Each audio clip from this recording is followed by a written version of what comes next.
कैसे हो दोस्तों? क्या आप जानते हैं कि गर्मियों के मौसम में मुल्तान का 40 डिग्री का टेम्परेचर सहना ज़्यादा आसान है एज़ कम्पेयर टू कराची के 36 डिग्री सेल्सियस के।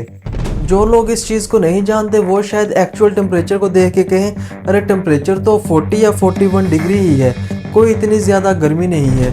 ये चीज़ आपने भी नोट की होगी जब कभी आप ट्रैवल कर रहे हैं और आप किसी ऐसी जगह से गुजरे जहाँ पर इर्द गिर्द बाग वगैरह लगे हुए हों, तो आपको एकदम से ठंडी हवा फील होती है।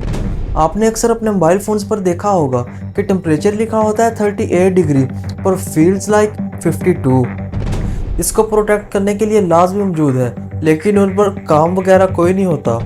तो आइए आज की इस वीडियो में डिटेल से इस चीज़ को समझते हैं कि कैसे एक लो टेम्परेचर भी आपके लिए जानलेवा साबित हो सकता है।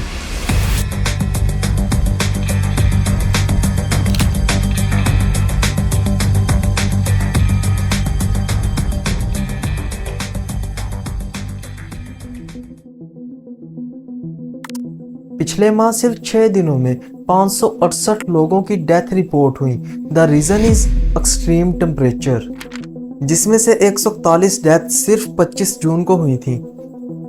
और यह मसला आज का नहीं, हर साल देखने को मिलता है। हर साल पिछले साल के टेम्परेचर का रिकॉर्ड टूट जाता है और मरने वालों की तादाद बढ़ जाती है। और ईदी के मुताबिक 40 से 45 अफराद डेली मुर्दा खाना मुंतकिल किए जाते हैं। हालांकि देखा जाए तो कराची एक कोस्टल एरिया है, समुंदर के साथ है। वहीं दूसरी तरफ मुल्तान एक लैंडलॉक्ड एरिया है जहां टेम्परेचर कराची से भी हाई रहता है। इसके बावजूद मुल्तान में ऐसी मौत देखने को नहीं मिलती। इसके पीछे जो सबसे बड़ी रीज़न निकल कर सामने आती है वो है ह्यूमिडिटी।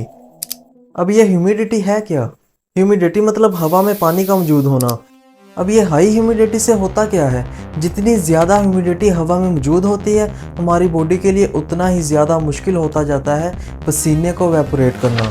जैसा कि आप सब जानते हैं कि वेपोरेशन प्रोसेस, पसीना सूखना बेस्ट मेथड है हमारी बॉडी को कूल रखने का। अगर हवा में बहुत ज़्यादा ह्यूमिडिटी हो तो हमारी बॉडी पसीना सुखा ही नहीं पाएगी और हमारी बॉडी खुद को ठंडा रख ही नहीं पाएगी। इसीलिए ह्यूमिडिटी और टेम्परेचर दोनों को कंसीडर करना बहुत ज़रूरी है। और एक ऐसा मैट्रिक जो इन दोनों को साथ में कंसीडर करता है वो है हीट इंडेक्स। हीट इंडेक्स हमें बताता है कि एक्चुअल में बाहर जो टेम्परेचर है वो हमारी बॉडी को कैसा फील होता है। आपने अक्सर अपने मोबाइल फ़ोन्स पर देखा होगा कि टेम्परेचर लिखा होता है 38 डिग्री पर फील्स लाइक 52। ये फील्स लाइक वाला इंडिकेटर इस हीट इंडेक्स से ही निकल कर आता है। इस चार्ट में आप देख सकते हैं अलग अलग टेम्परेचर के लेवल्स और अलग अलग रिलेटिव ह्यूमिडिटी और उनका क्रॉसपेंडिंग हीट इंडेक्स। अगर 36 के टेम्परेचर पर 50 रिलेटिव ह्यूमिडिटी हो तो आपको ऐसा फील होगा जैसे बाहर 43 डिग्री का टेम्परेचर हो। लेकिन इसी टेम्परेचर पर अगर 75 रिलेटिव ह्यूमिडिटी पहुंच जाती है तो आपको फीलिंग आएगी 58 जैसे खतरनाक टेम्परेचर की। और ये रेड कलर की कैटेगरी में आता है, यानी कि एक्सट्रीम डेंजर। और ये बहुत ज़्यादा जानलेवा हो सकता है। यही रीज़न है कि अभी सिंध में जो हीट वेव आई थी जिसमें 568 से भी ज़्यादा लोगों की डेथ हुई और लगभग 8000 लोग हॉस्पिटल्स में दाखिल किए गए क्योंकि वहाँ का हीट इंडेक्स 57 डिग्री सेल्सियस तक पहुँच गया था। जो लोग इस चीज़ को नहीं जानते वो शायद एक्चुअल टेम्परेचर को देख के कहें अरे टेम्परेचर तो 40 या 41 डिग्री ही है, कोई इतनी ज़्यादा गर्मी नहीं है। पर हीट इंडेक्स पर ध्यान देना बहुत ज़रूरी है यहाँ पर। इसको कभी भी अंडर एस्टिमेट नहीं करना चाहिए क्योंकि इवन 32 से लेकर 41 के बीच में भी जो हीट इंडेक्स है उसमें भी आपको एक्सट्रीम कोटेशन लेनी चाहिए। अगर आप धूप में ज़्यादा टाइम गुजारते हैं या फिजिकल एक्टिविटीज़ करते हैं तो हीट स्ट्रोक्स होने के चांसेस बढ़ जाते हैं। और इसी हीट इंडेक्स को इग्नोर करने की वजह से हर साल इतने लोग अपनी जान खो देते हैं। इससे भी खतरनाक चीज़ ये है कि नेचुरल प्रोसेस होने की वजह से ह्यूमिडिटी को कंट्रोल करना बहुत मुश्किल है, पर हम एक्चुअल टेम्परेचर को ज़रूर कंट्रोल कर सकते हैं। इसके लिए हमें देखना होगा कि टेम्परेचर इतना राइज क्यों करता है। एक फैक्ट जो इस चीज़ को बहुत ज़्यादा बढ़ाता है वो है डिफॉरेस्टेशन और अर्बन हीट आइलैंड इफेक्ट। शहरों में कुछ जगह ज़्यादा गर्म होती हैं और कुछ ठंडी।